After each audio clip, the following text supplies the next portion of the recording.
Hello, deserving listeners.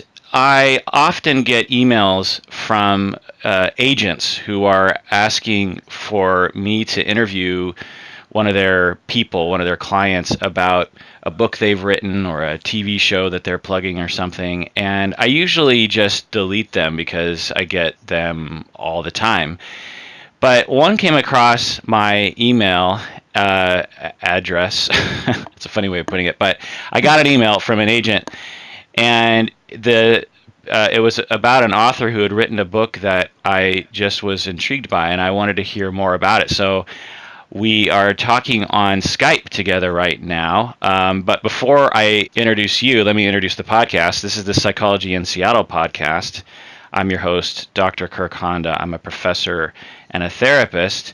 Kristin, who are you? Hi, thank you again, Kirk, for having me on. My name's Kristin Morris. I am a former worker at Child Protective Services, also known as Department of Children and Families in New Jersey. And I wrote a book called Jamar's Promise. Do you want me to go on about it? Okay. Yeah, just tell me about this book, because when I got the email, I said, oh, this story should be told. It definitely should. Like I said, I never sought out to be an author at all. I wanted to be, from day one, just to make a difference in children's life, whether that be a teacher or ended up being a child protective service worker. And that's what my career was set to be. I was going to retire there. This case came across my desk. Originally, the child was beaten severely by mom's boyfriend. The child was, at that point, his name was Jamar. The child was 8 years old at the time. When I got the case, you get pictures in the case file. So I wasn't the original worker on the case that originally saw him, but the pictures spoke volumes. There were slash marks across his entire body from bruises, belt marks, and whatnot. The stepfather, or the mom's paramour, was incarcerated for this abuse. He was incarcerated for 45 days. Let me jump in, because some people don't understand the CPS process. So just to kind of break that down. So you received the case. You probably didn't receive the initial call, correct? Correct. So someone called CPS and said, I have a case here of a boy who seems to, he has bruises. And so who was that person who made that initial call? It actually was the police. How did the police find out about this? The police got involved because the bruises were found by the grandparents. Okay. So the grandparents called the police. So I'm guessing the mother's parents? Yes. So the mother's parents come across Jamar, is his name? Jamar? Yes. Yep. And they see all these severe injuries. Yes. And maybe they ask him what happened, and he says, my stepfather did this. Right. Yep. And then the grandparents, it's not all the time that grandparents will call CPS. Often people keep it in the family, Yes. So was this like a repeat offense? Were the grandparents, did they have ongoing concerns about the stepfather? I think so. I think they did prior to, like you said, it's not often that a family will call. It's actually often that they will try to keep it in the family, especially a cultural. They were Hispanic, or they are Hispanic, and there's a definite cultural difference where they want to keep it in their own culture and kind of keep it, to their own, and try to fix their problem themselves. So this was a big thing for them to reach out to any kind of public. I don't think they thought maybe DIFUS or DCP&P, but when they called the cops, it was a big thing to get the public. Oh, right.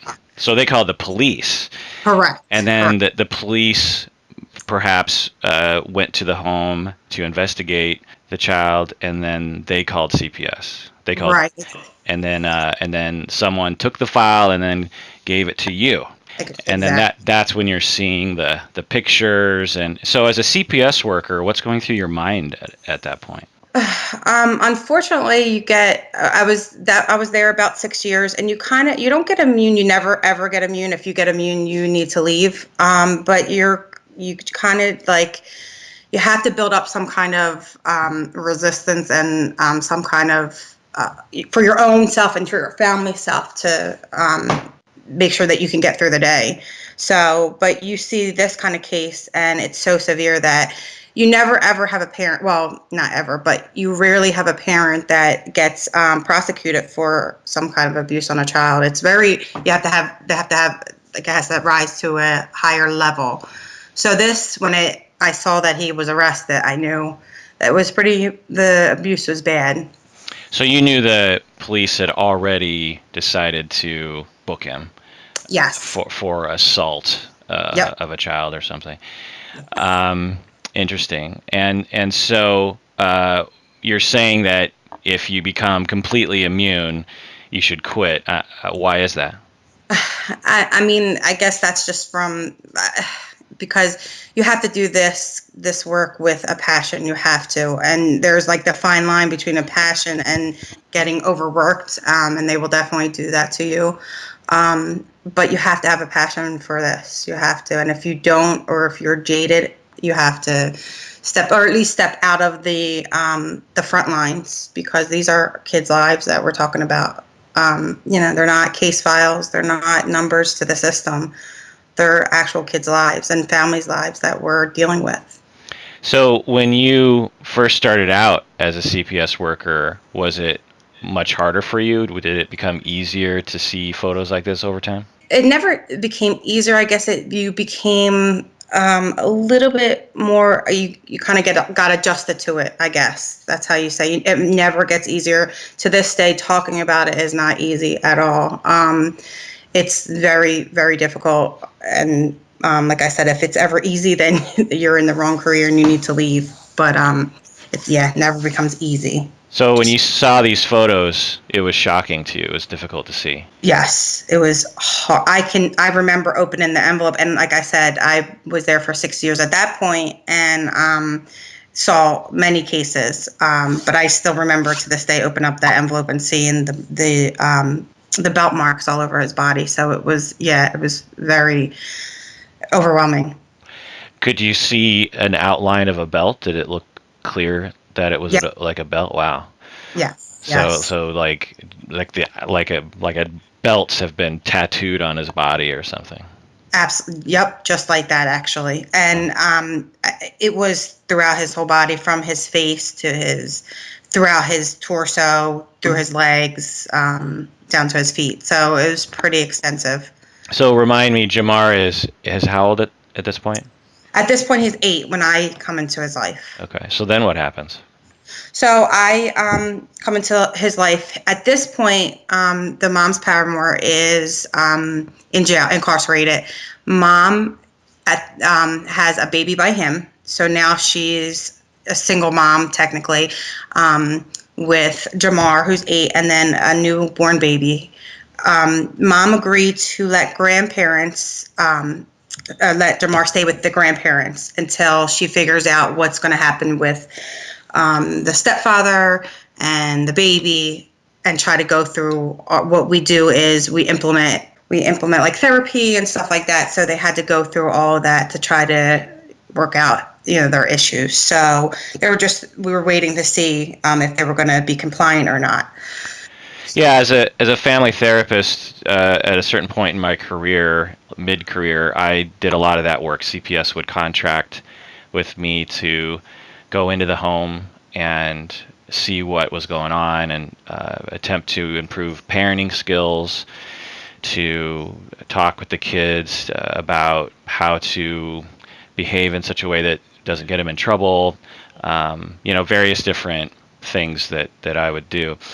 Can I just ask you a question? I'm sorry about that. Piggybacking on your experience, and this relates to the case. Do you ever, or do you have any tools to follow up with once you do therapy with a family? Do you have any tools to follow up? Because he successfully completed, the family successfully completed everything that we put in place, we implemented for them.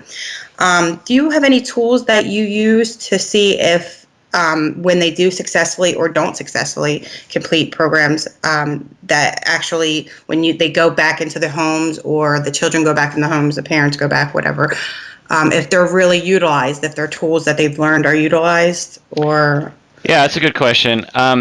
Typically, there's a lot of different kinds of therapies, but typically it's extremely difficult to predict the future when it Yeah. comes to human behavior. Yeah. And as therapists, all we can do is report to you guys, CPS, what what the facts are.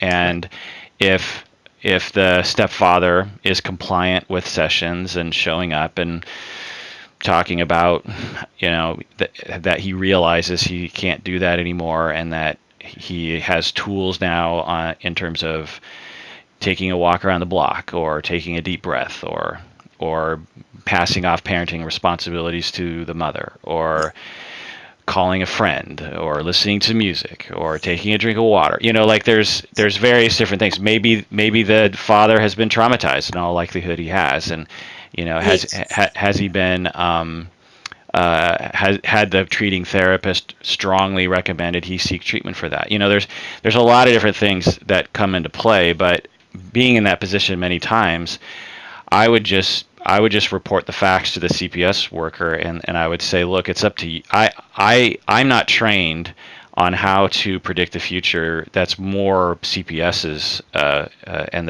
the law's concern. My job is to provide therapy for people who want therapy.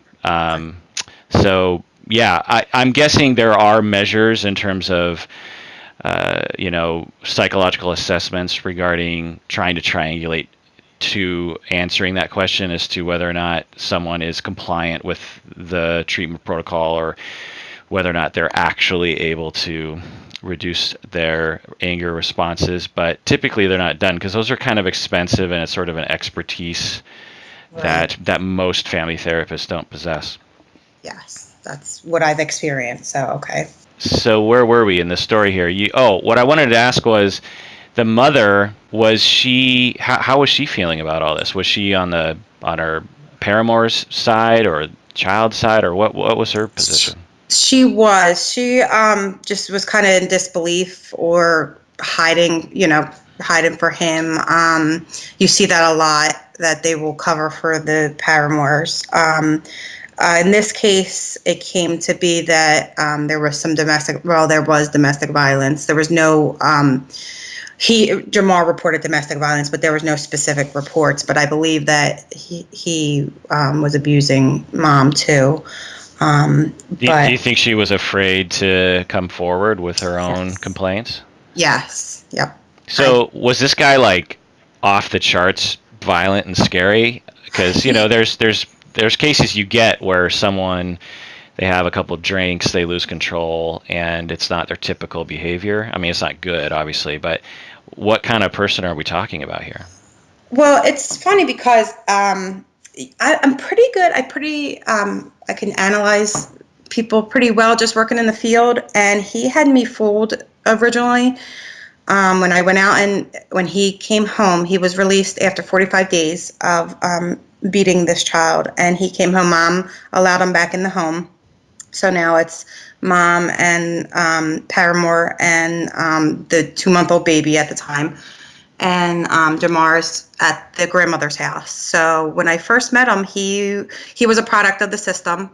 So he grew up in foster care and out of home situations. So, but he was good at saying that he was trying to help this child. This child had behavioral issues, which again, I was just new to the case. I wasn't aware of any behavioral issues at the time, but he just wanted to get that under control. He really loved this child, and he wanted to just be a parent for this child. That his biological father, in the meantime, was incarcerated for molesting a 13-year-old, and had been incarcerated, Jamar's, pretty much his whole life. I don't remember the exact time frame, but he was a baby at the time that his biological father was incarcerated. So he didn't have a father figure. So he was, quote unquote, stepping into the role of that. So you want to believe that. You want to tend to believe that. You want to try to give them the benefit of the doubt. Yeah, and as a family therapist who was called in to these situations, most of the time we could see improvement. and most of the time we would see, partially because I think I usually requested the easier cases, because the more difficult ones were depressing to me a lot of times, Yes. and was kind of a waste of my time, frankly. But Yes. I worked with cases where there was potential for change, and so yeah, being optimistic is not unjustified, especially when they're engaging, because often so it sounds like he engaged with the family therapist that you sent into the home. He did. He did Yeah. really. Yes. Well, there was several therapies that we had. Family therapy. We had parenting classes. I actually put in 2 sets of parenting classes, in home, out of home, just to have eyes kind of all over. Yeah. Just because of the situation. But he was engaging very, very well with all of them, and was just charming, and probably a real psychopath. He has never been diagnosed, but looking back, I see that. Right. So Right. So when we have a parent who is compliant, even kind of, we usually think that there's potential for optimism. But if he's fully compliant, then we're thinking, wow, this is great. Because I would say, in my experience, half the time, the stepdad would make excuses. He would skip town. he would absolutely, yep, he would commit some other crime and end up incarcerated for that. And yep, and so to have a guy say, I want to be a father, maybe he was even saying he was sorry for doing it. Was he yep, saying that? all of that, yep. Wow. You have So them pegged. Yes, you have them pegged. yeah. Exactly. So that's when you start really saying, wow, this is going to change. A success case that we might even be able to, in the future, hold up at a annual staff meeting as like CPS in action to save a family's livelihood, well-being. Absolutely. Wow. Yep. So Yep. then what happened?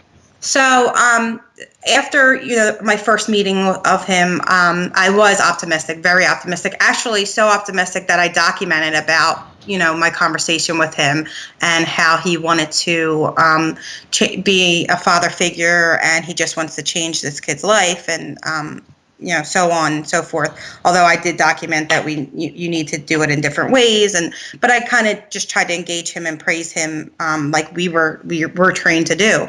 That next meeting, I go, and this is actually not in the book. This is a thing that I remembered later, after writing it and stuff. But the next meeting, I went out to him, and when you're a CPS worker, I try to go out announced and unannounced, just to kind of get a real environment of what's going on. And often I just do an unannounced visit. Especially in this kind of situation, although Jamar wasn't home, his 2-month-old brother was home, and the paramour was watching the 2-month-old, his own son, while mom was working full time. So I go to visit. It was probably around 10 a.m., and everything's dark and turned down low. All the shades are down, and it was just something wasn't quite right. And I knock on the door, and again, I'm in the middle of Camden City, which is a very, it's a dangerous city, with my state car, and your supervisor doesn't often know exactly where you're at every point in time in your day, because you just go out and kind of do what you need to do. So I knock on the door, and he opens it. He's probably about 250, big stature, big guy, pretty scary looking. And he's like, "Yes, can I help you?" And I, reintroduced myself. I thought he didn't recognize me. He's like, "Well, now's not a good time." So I had to see the baby. So I just was, I kind of said, if I can come in and see the baby, it wouldn't take long. As I walk in, he did let me in. As I walk in, there's kind of rustling upstairs, and he runs upstairs, and whatever settles down, whatever's going on at that point. And the baby's downstairs in a bassinet. I make sure that he's okay, and I get that kind of like unsafe feeling, and I'm like, oh God.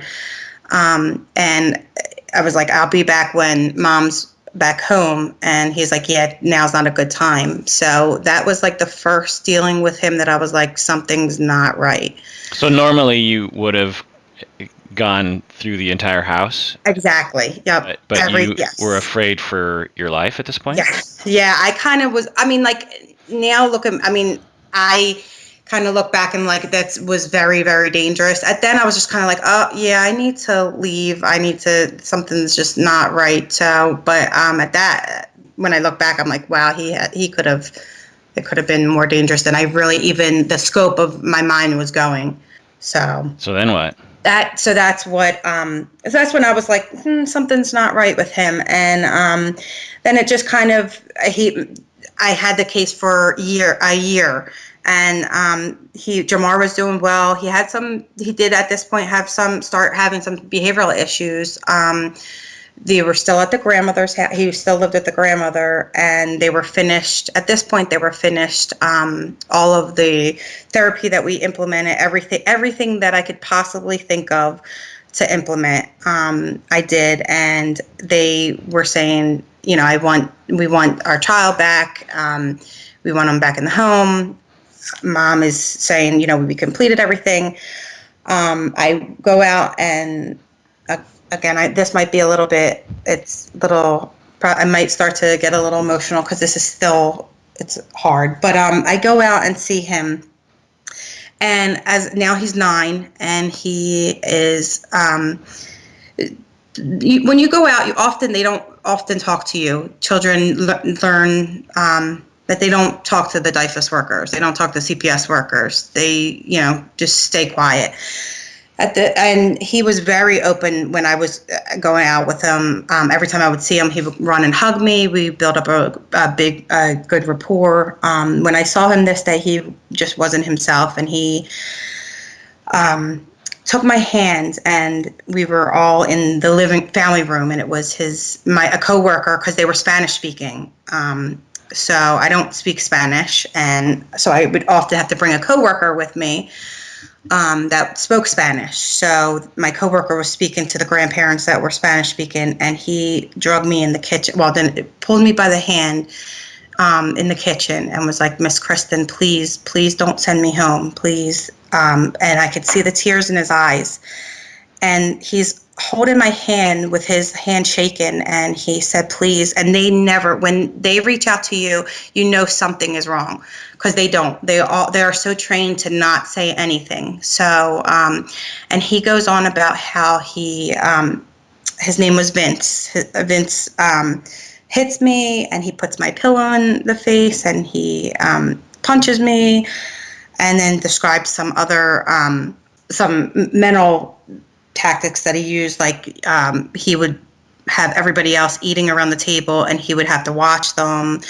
So it was clear that this child was scared to death, literally, like just scared to death. Yeah, those kinds of stories are very believable when a child says them, because they're so specific. Yes. Kids, sometimes they lie, right? Yes. Oh, yeah, often. And they'll usually not. If I heard those stories, I'd be like, I am 100% convinced this is actually happening, because it's so specific and they're so varied, right? Yep. So, wow, that must have been. So, this is the first time that you've heard that abuse had been resuming? Is that what I'm understanding? Well, he hadn't really had any contact with him over the past. It wasn't a year yet. It was probably about 9 to 10 months, and he was incarcerated. And then we had him so involved in activities that when he was having any kind of interaction with them, it was supervised. So the son was saying he was recounting things that happened before the police were involved. Well, he was, but at this point, now we got involved in January, and now this is about September. It was in September. So this was when they already completed all of their therapies that we asked, and the grandmother was allowing, unbeknownst to us, him to have contact when school started. So it was about 2 weeks into September, I believe, that he was having some contact unsupervised with the paramour. And that's the stories he was talking about. Exactly. I see. And again, common in these families that they will go around CPS, and there's various reasons that I've encountered. One is just a too much optimism, one, and two, just sometimes the grandparents might be terrified of this guy, and sometimes these guys. Vince was the stepdad's name? Yes. Sometimes guys like Vince can be extremely convincing and very persistent. Yes. To the point where they'll just break you down against your better judgment. So anyway, okay, so he pulls you aside and says, "Don't send me home. Keep me here with my grandparents because Vince has been doing all of these horrible things." What's going through your mind at that point? You kind of learn the kids when they are lying. I mean, you don't know 100%. You're never going to know 100%. But his physiological signs were telling me that he was in danger, along with his words. So you kind of learn to read that, and I instantly knew that he was telling the truth. There was fear in his eyes that I can remember to this day, and it was actual terror in his eyes. So, and you can't make that up. Right. And when he's holding my hand, and it's the whole time he's holding my hand, he's sweating and he's shaking. It was that kind of the physiological signs that I knew that something's going on. And at the same time, my coworker, who was not familiar with the case, but came out again to translate and that sort of stuff, she heard him. And when we left the house, we both, without even talking, we both looked at each other and were like, we need to remove this. We need to take action. We need to, he wasn't at the home, or he was at the grandmother's house, but he was going back and forth because we didn't have legal custody of him. So he was going back and forth. There was nothing in place to say that he couldn't go home. So we needed we looked at each other and knew he needed to be removed. Right. So then what? So we talked to our supervisor. We were both on the same page. We go to our supervisor. Our supervisor is in agreement. We tell her, she's familiar with the case, obviously. She knew the history and the background of the abuse originally. So she said, we're removing. So now this is about 4:30, 5 o'clock, and not many people, unfortunately, but it's a process. So they often leave it for the next day or just kind of shove it under the rug. So because you're going to be, you're going to be there late and stuff like that. But we weren't that type. And my supervisor was awesome because she wasn't that type. Once you do get an approval from your supervisor, you have to go to what's called their casework supervisors. So it's the supervisor's supervisor. So my supervisor goes to seek their approval. And unfortunately, in our office, which I haven't talked about much, but it is a primarily Hispanic-speaking office. And I'm one of the very few white workers, and my supervisor was one of the very few African-American workers or supervisors. And unfortunately, it's a cultural issue in our office that you don't remove Hispanic children from their home. They kind of want to just, like we kind of said, we kind of talked about that they want to do it on their own and they want to take care of their own. And if you do remove them, you're kind of going against their own kind, their own people. So, so my supervisor was Hispanic, and once she heard the last name, she pretty much said because his last name is Cruz. She said that she couldn't make the decision, that she had to talk to our office manager at the time, and again, she reached out. They kind of all, my supervisor and her supervisor and the office manager, they were talking about it. realized the history, the abuse, and all of that. But unfortunately, once they got to his name, they did not want to remove him. So we were doing, all the work that was necessary for the removal, and came back and told us that we can't remove this child. At this point, if I were in your shoes, I would be freaking out and angry because this is presumably why CPS exists, right?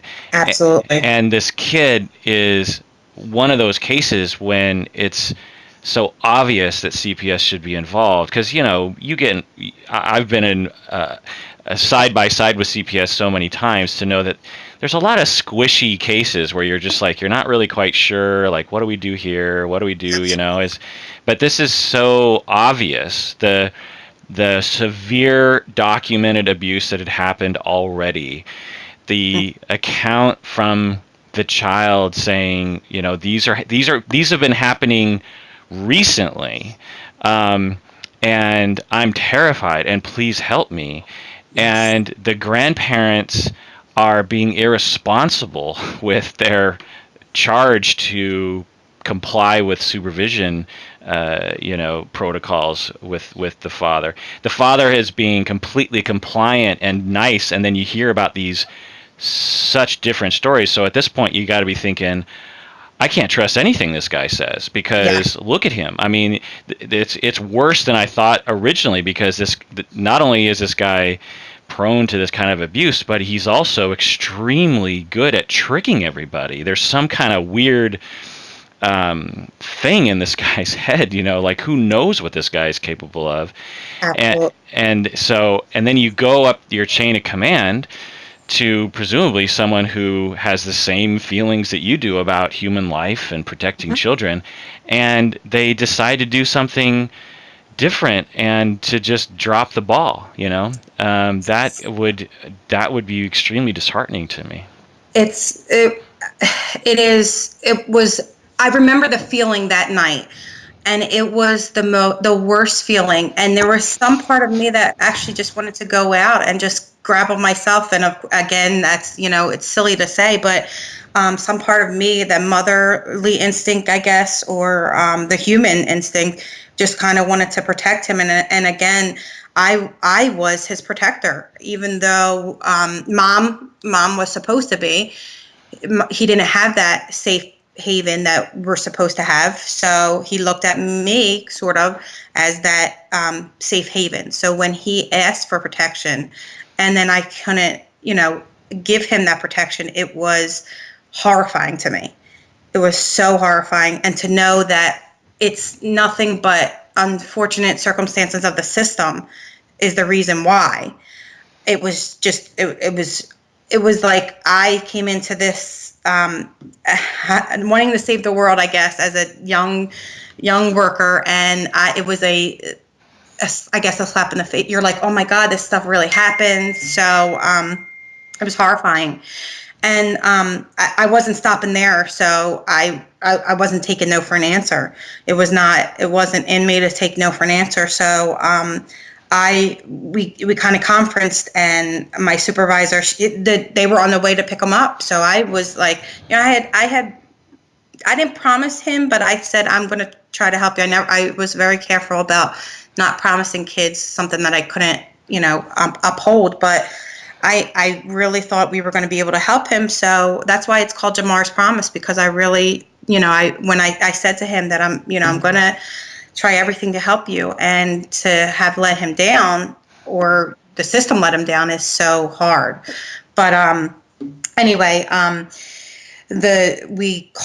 supervisor calls mom and stepdad, and they were on the way to pick him up, and they curse her out. It's a whole big thing. So we kind of get the mom and stepdad to say, we'll leave him there for the night.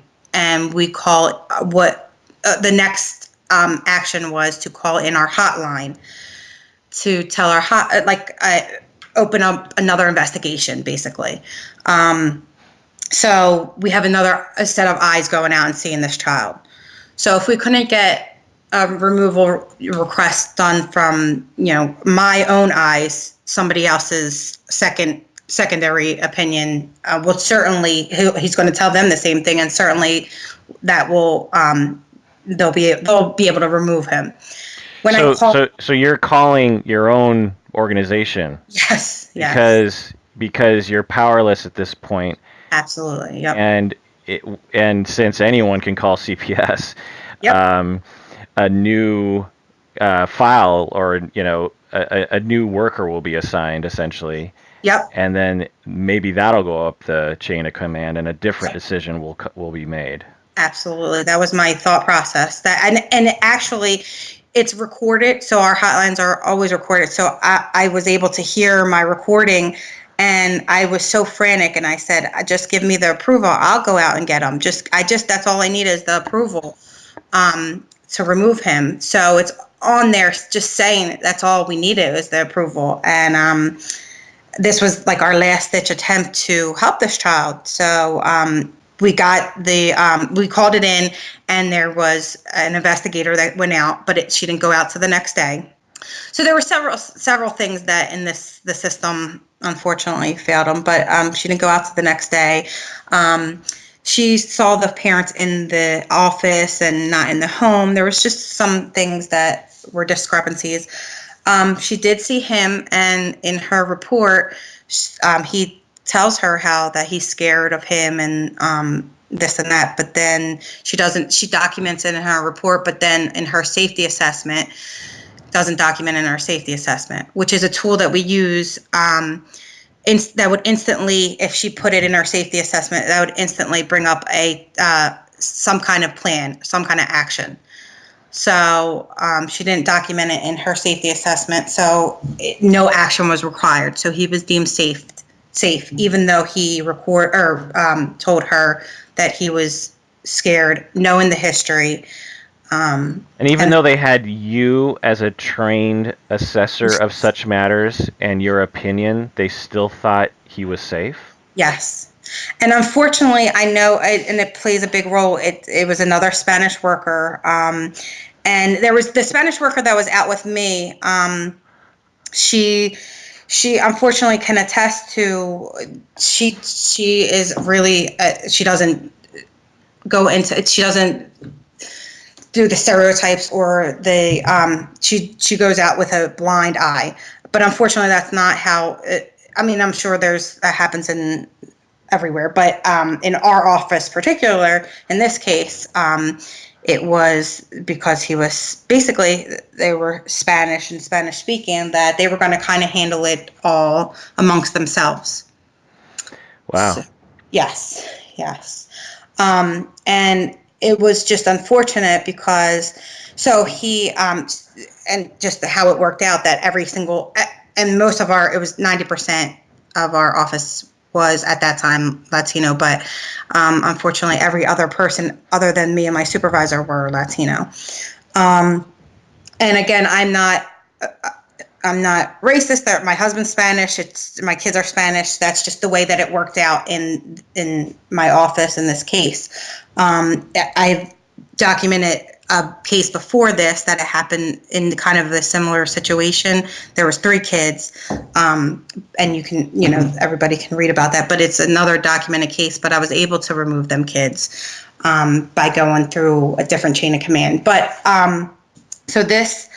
Well, just to chime in, the historical racism at play is white people in America have marginalized and harmed Latina families, and sometimes from a government position, and that history is known to a lot of these families and probably is ongoing.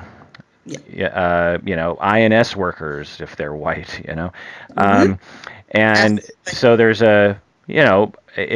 I've never heard of this before, but it makes sense, and it's your observation that there's perhaps a bias against white CPS workers coming into the home and providing their opinions on their lives.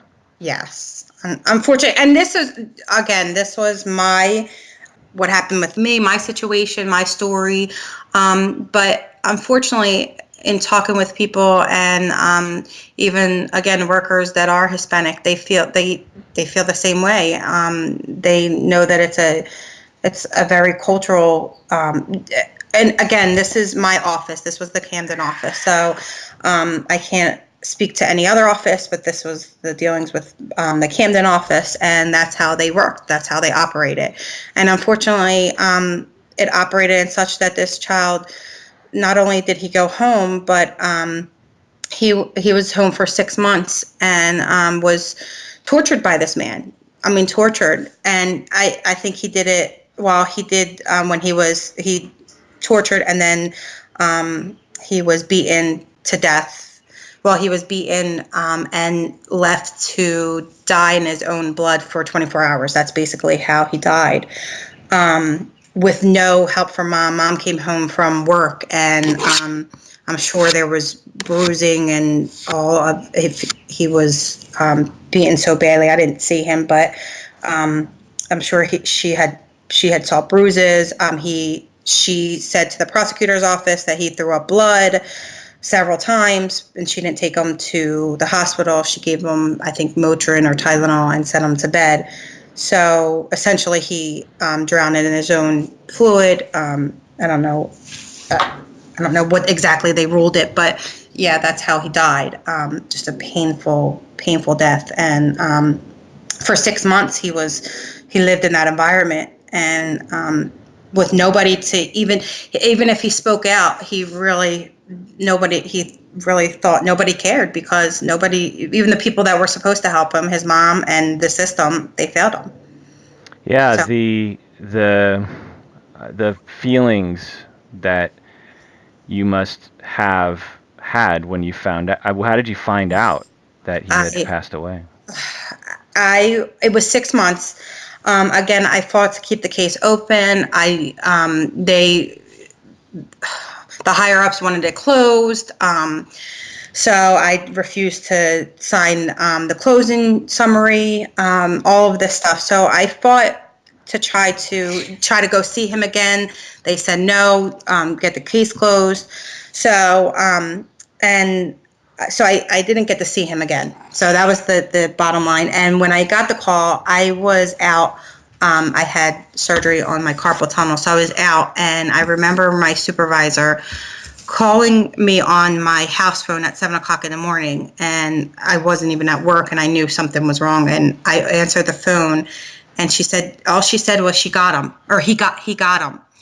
And I was like, oh my, I knew. It took me a second, but I knew who she was referring to. And this was 6 months after it had happened. We had the case. So it was that bad. It was that. And the feelings of, it was just horrifying. It was like, I let this child, I know, and, I've talked about it several times, and it's the system, and I understand that. But unfortunately, at 9 years old, you don't understand that system. You just understand that someone's supposed to help you, and they don't. So, was the last time you talked to him that day? Yes. Wow. Yes. And unfortunately, after that, I was put on trial for misconduct, and I lost my job. That's just like the aftermath of this all. But going through the system of basically scapegoated by the system, and misconduct for what? Yes. What conduct? Well, unfortunately, they could never tell me, and they could when when they filed paperwork, when this all happened, they filed paperwork, and I was out. They sent it to my home. Nobody called. Nobody talked to me. Nothing asked me questions, and they sent paperwork home and said, I'm being put on suspension pending termination for participating on the words. It says an egregious neglect of duty for conferencing a case closure, and that was the wording that was used. And conferencing a case closure. Yes.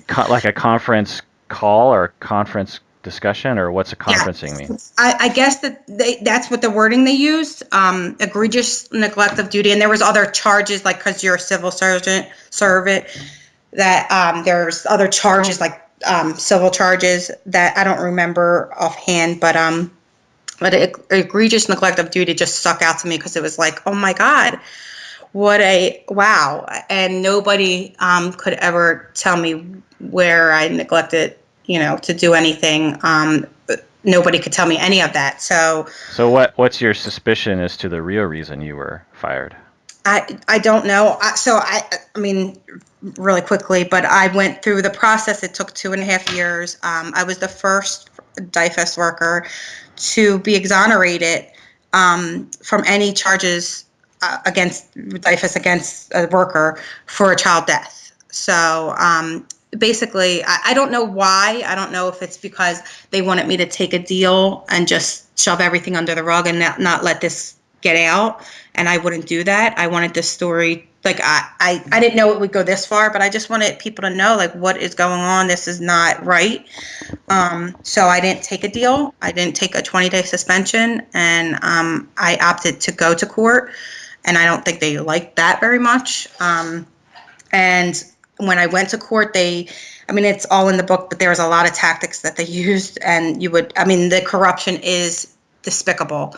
It's horrible. They pulled my case apart. They took my witnesses, the one worker that was out with me, and tried to coerce them. Our state attorney was there trying to coerce their testimony, and so they're trying to blame you for Jamar's death. Yes. How in the world? I mean, it's 8 years later, and I still don't know. There's a recording of the conversation of you desperately asking them to do something, and then there's a paper trail that clearly demonstrated they didn't do anything. Yep. And that's why I had to speak out, because I'm sure this has happened to. So I'm not the only one that's happened to. I'm not the only one that, but I think as far as I know, I'm the only one that said I'm not sitting down and taking the suspension. I'm not going to let this sweep it under the rug. They paid off mom. Mom got almost $500,000 to not speak out. Even though she was, she had some, aspects of her, it was some part of her fault, and she's supposed to be the protector of him. She got paid off, and there's so much stuff that goes along with this, but I couldn't sit down and say I can't not do anything. I can't. I just couldn't. There was just no way that I was going to go into DIFAS and make a change and then give a 20-day suspension and have all this shoved under the rug and have it happen again. It just wasn't happening. So I did get exonerated.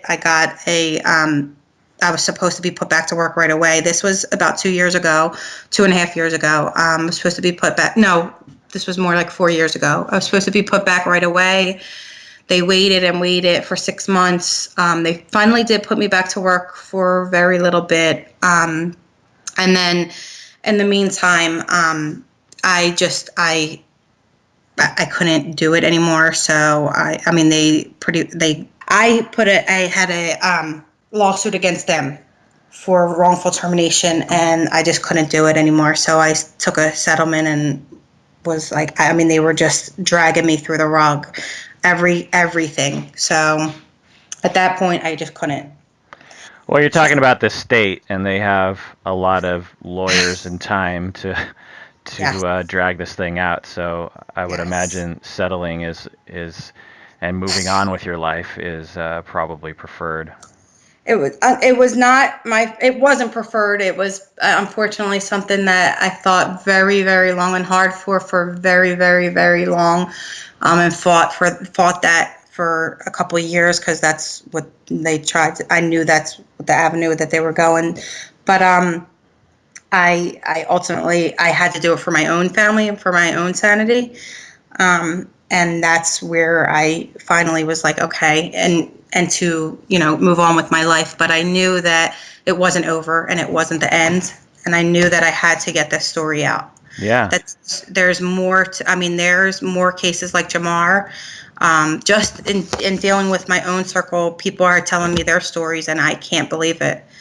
And if enough people get, the courage to come out and say, this, that, we can, the system is beatable, even though it's this big entity and they have so many people in their pockets.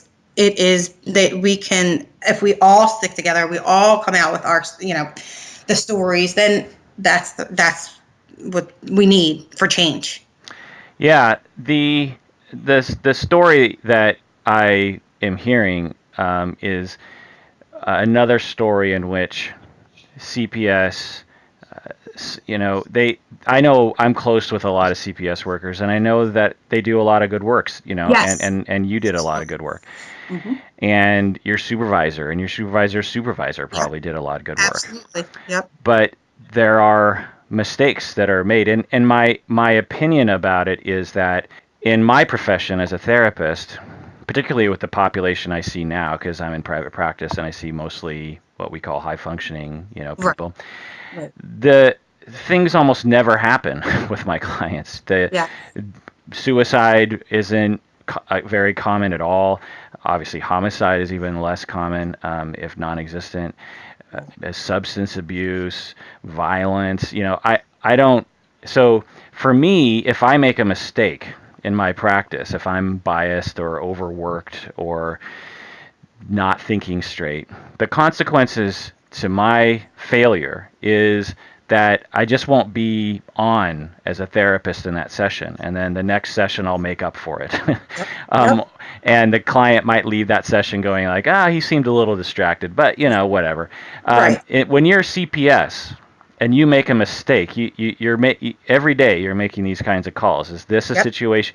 We only have so much funds. We only have so much energy. We only have so many foster homes. We only have so much. If we react to every little thing that happens, the system will shut us down, or I'll get fired, or I'll be over budget, or everyone will hate me. There's a reason why supervisors of supervisors sometimes say, no, I'm going to override a decision of a CPS worker and say, let's not take action here because I see these cases every day, and this doesn't rise to that level. It's hard to understand how this one wouldn't have risen to that level, but there's reasons why that happens, and so there was a mistake. And the problem is that instead of just saying I'm sorry, and I'm maybe I am biased toward my own culture. Maybe I should look at that. Yes. Kristin, you were right, and we were wrong. I was wrong, and I'm gonna think about this, and I'm never gonna forget this, and I'm gonna talk about this with other CPS supervisors, so we can try to not have this happen again. Yep. There's nothing wrong with saying those things because we're all humans and we make mistakes, and the stakes involved are so high. I think we all get that. The problem, the mistakes are going to happen. The problem is when these organizations like police departments and government departments utilize their power as the government to essentially cover up their own mistakes and then try to blame it on someone who's not only innocent but like the opposite of to blame, meaning that they were the one person who actually you should have been listening to from the beginning. When they do that, that's when I have a problem with these people, because that is immoral. It's what everything is wrong in every government around the world. If everyone would stop, just say you're sorry. We're all trying. Your supervisor probably cares as much about human beings and children as you do. And a mistake was made, and just say you're sorry. And the system should allow for mistakes to be made, and to learn from those mistakes. People make mistakes all the time. And absolutely. You try to reduce them, but you can't eliminate them. So, wow. I had no idea. I mean, I knew where this story was headed, but I didn't know it would end with you having been dragged through the legal system in such a bizarre turn of the story that they would blame you. and Yeah, try to hang you out to dry. I mean, it's they were asking for trouble. Uh, I mean, that's the crazy part. Yeah, I mean that they were asking for trouble, not listen to their own worker, but then turn it around. But they have all the funding and all to do so. And we're also under, and I didn't mention this, we're under federal observation for the Jackson case, which I'm sure you probably heard about years and years ago. I think it was 1999.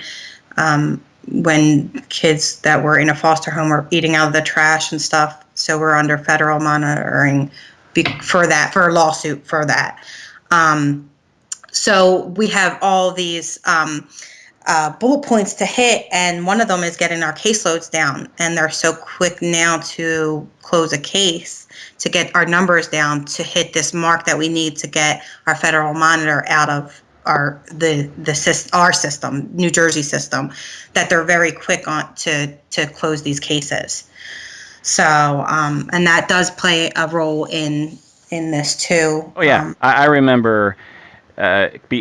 Essentially, I don't blame CPS for any of this. Whenever I hear stories in the media, they're like, another CPS worker completely drops the ball, and another child, the system is broken. And what I say is, there's two problems that actually, and I'd like to hear your opinion about this because you know more about this than I do. But in my opinion, there are two reasons why we see these problems. One is that society hates CPS. They just think CPS is a bunch of jerks who are out to take children away from homes, and they're evil, and I think it's kind of sexist too, because like they're usually women, and Yep. how dare these women take away other people's children or something. There's this weird Absolutely. cultural Yep. thing. It is. It's absolutely, you pegged it. Yeah. That's very true. And so whenever there's a mistake, there's this kind of I don't know, hatred or something that comes out from the public that I'm like, do you understand? These people are better people than you. They are working on a daily basis.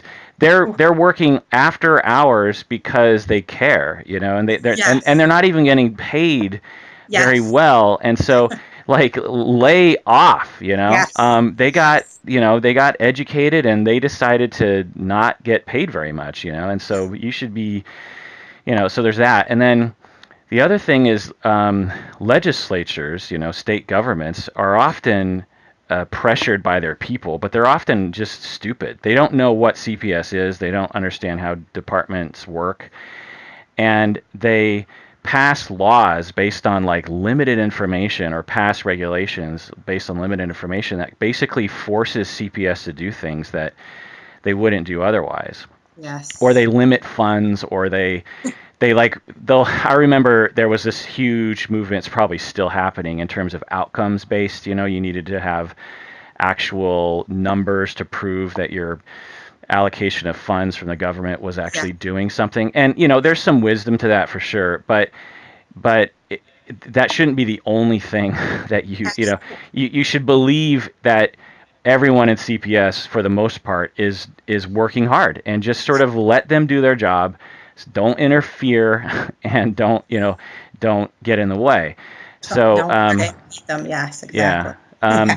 The other thing that I kind of, tell me what you think about this, is I wish that these organizations, the police departments, Department of Social Services, Child Protective Services, they had protocols that outside agencies were involved in cases like this, and neutral parties, so to speak, or and an understanding that mistakes that they happen, and that when you're dealing with thousands and thousands of kids who are in abuse, varying degrees of abusive homes, you have to draw the line somewhere and try to predict the future in a lot of these families, and sometimes you're not gonna get it right. Right. And as long as it's under a certain threshold in terms of those mistakes, then that's just what's going to happen. But anyway, I guess what I'm asking is, what kind of solution do you see for CPS in terms of their organizational structure to protect from not only having a person like Jamar go back into a home that's abusive, but also to protect a worker like you. Because honestly, one of the lessons learned here is if you're a CPS worker, keep your mouth shut, right? Unfortunately, that's unfortunately. But go ahead. I'm sorry. Yeah. So what solutions on the organizational level do you think? Ooh, there is so many that my mind is turning. I mean, there's just so much that I've seen and heard that we haven't even talked about. But I definitely think third parties that are also having eyes that if I'm saying Child Protective Services aren't there, then we're able to have other eyes and that are communicating with us at all times. I mean, I'm not there anymore, and I'm saying we because I still associate myself there. But I was blocked all the time from getting information on mutual clients just from social services or from a drug treatment. And I mean, you can understand the drug treatment, but you're always blocked somewhere where if you work together, it would definitely, I mean, the system is always going to be flawed, unfortunately, but it would run a lot better that with a little bit of oil together than there's no oil and there's no buffer. And, I think that's a starting point. That's not, going to solve the problem, but definitely having third parties in there and being everybody communicating on some type of level at all times. And then as far as workers, I think that's a big part of this. Don't stay quiet.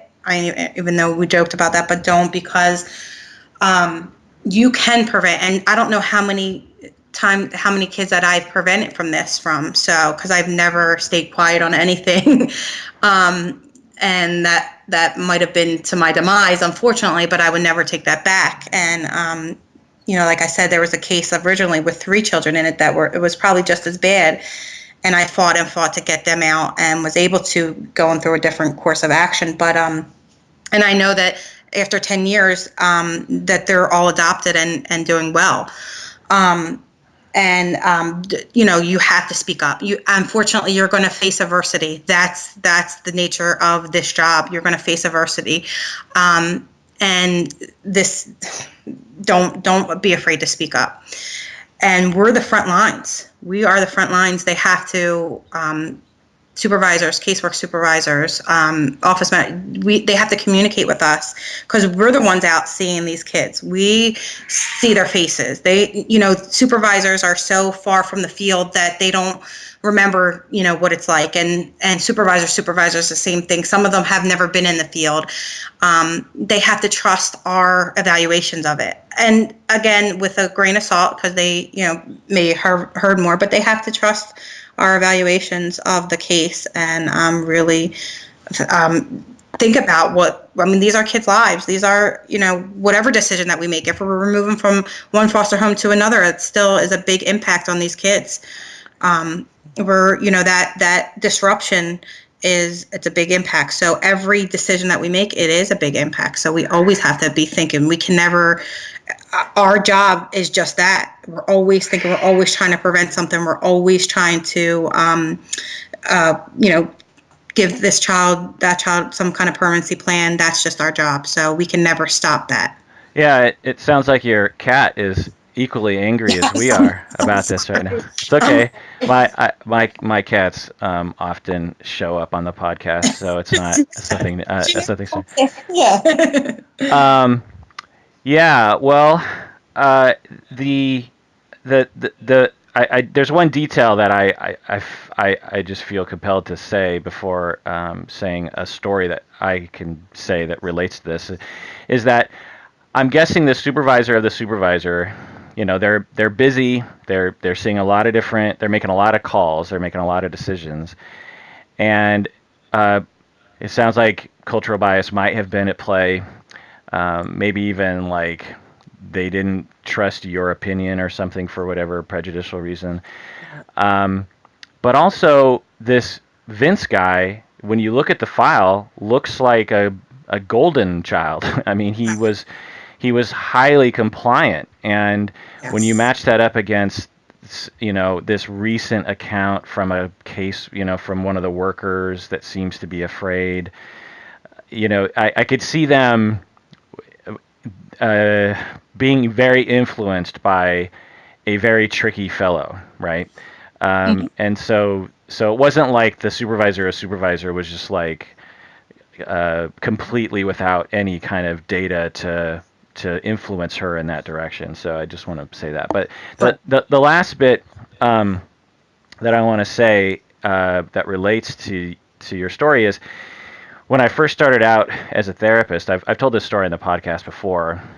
I had a teenage girl who was in therapy with me because of behavioral problems, and then one session she revealed to me that she was being sexually abused by someone in her family who she was living with.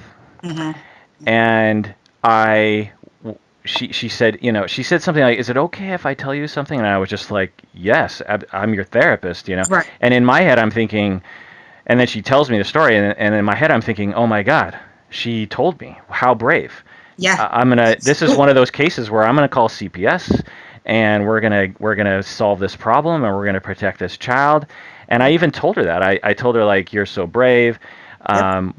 Let's call CPS right now." And she's like, "CPS? I don't want to call CPS." I was like, "No, no, no. CPS, they're good guys. They want to help. They're here to help specifically people in your position." And they're not going to rush in and like cart you off to jail, or even your family member to jail. They're going to investigate, and they're going to do what needs to be done in terms of to protect you from this ever happening again. And that was my promise to her, Yep. right? Yep. Oh, I got the chills. Yes. So we call CPS, and we're making the report, and the worker is listening, and then, long story short, nothing happened, and she just went back to the home.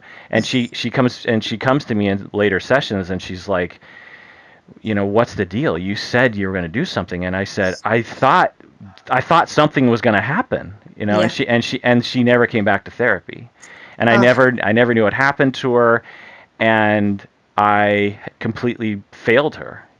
I thought that I was going to help her, and I wanted to help her, and I did my job, and I made that promise, and I essentially broke that promise. And that happened 20 years ago or okay. longer, and I still remember what she looks like. I still remember where we were in the office when I was talking with her, and it's a terrible situation, and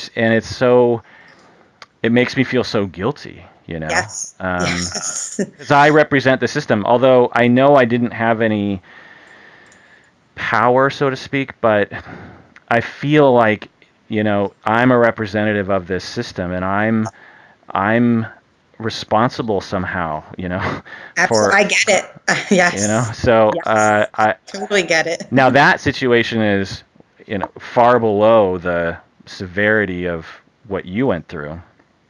And then I wasn't later blamed for anything, so there's that Right. whole component. But how do you feel now? How are your feelings now? You've written the book, you've thought about it a lot. How are you feeling about it? I mean, it's been a process. I'm still in therapy. It's very traumatizing. I still remember the day and time and everything like it's yesterday.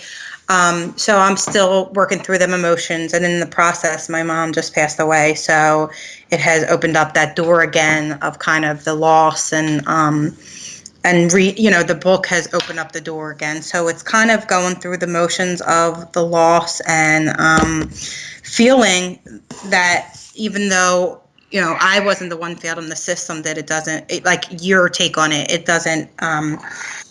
you don't, a child doesn't see that.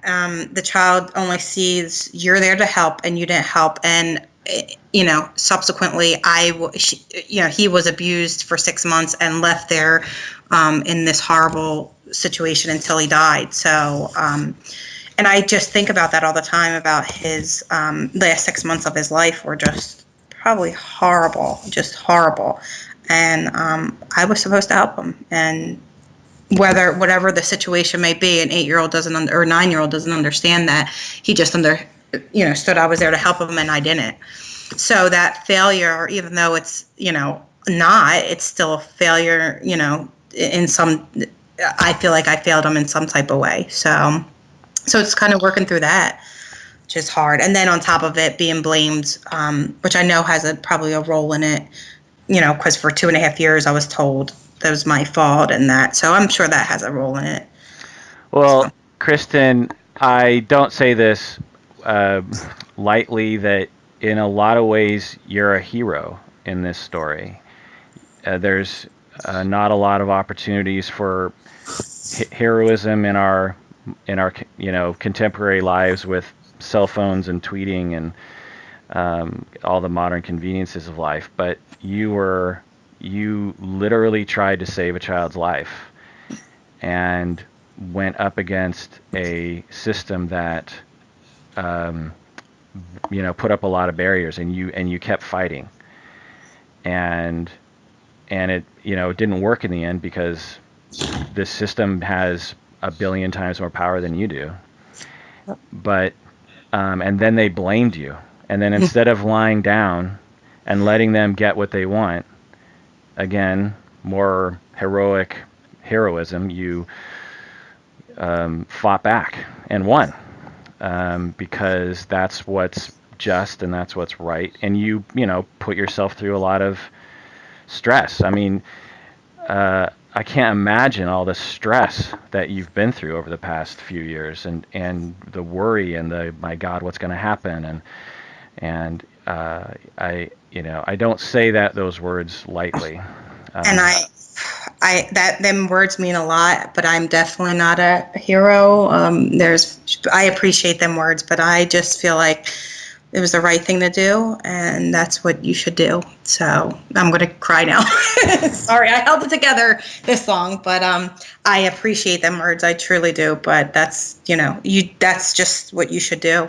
Well, Kristin, your book is available on Amazon, I assume, and it's called Jamar's Promise. Yes, JAMARR''S Promise. It's on Amazon, Barnes and Nobles, and there's also a Facebook page that you can go to, and I'm always on there responding to people and just trying to make a difference at this point and get the story out and let people know. So, well, you've informed me and my listeners. I'm quite moved by your story. Thank you. So you can say that about your work today. You moved one person. Yeah, that's a lot.